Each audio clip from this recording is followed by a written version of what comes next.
అమరావతి నిర్మాణం పేరుతో సీఎం చంద్రబాబు పెద్ద అవినీతి యజ్ఞం చేస్తున్నారని ఆరోపించారు వైసీపీ స్టేట్ కోఆర్డినేటర్ సజ్జల.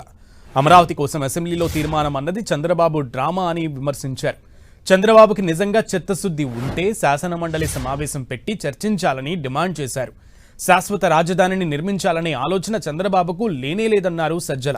అమరావతిని చంద్రబాబు శాశ్వత కామధేనువుగా మార్చుకున్నారని ఆరోపించారు. అమరావతికి వైసీపీ ఎప్పుడూ వ్యతిరేకం కాదన్నారు. జగన్ తన నివాసం పార్టీ ఆఫీస్ అమరావతిలోనే నిర్మించారని గుర్తు చేశారు సజ్జల. అది ఒక శాశ్వత కామధేనువులాగానో తన దోపిడీకి ఒక సాధనంగానో ఆయన ఎంచుకున్నాడనేది 2014 తర్వాత ఆయన ఎప్పుడైతే ఇటువైపు అక్కడి నుంచి హడావుడిగా వచ్చేసిన తర్వాత మొదలుపెట్టిన ఒక నాటకంతోనే అవన్నీ బయట తెలుస్తూ వచ్చాయి. అది తర్వాత అదే ప్రూవ్ అయింది.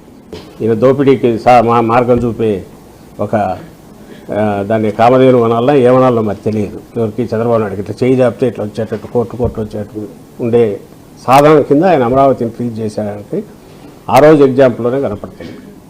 ఈరోజు ఏం చేశాడు మళ్ళీ ఇప్పుడు ఈ 2 ఏళ్లలో ఒక్కటే అడుగుతున్నాం, ఏదన్నా ఒక కొత్త ఏదన్నా దీంట్లో వచ్చింది. కొత్త ప్లాన్ కోసం మళ్ళీ 400 కోట్లు ఈ మధ్య చదివించుకుంటున్నాడు అనేది డిజైన్ కోసం అని చెప్పి 400 కోట్లు ఇస్తున్నాడంట.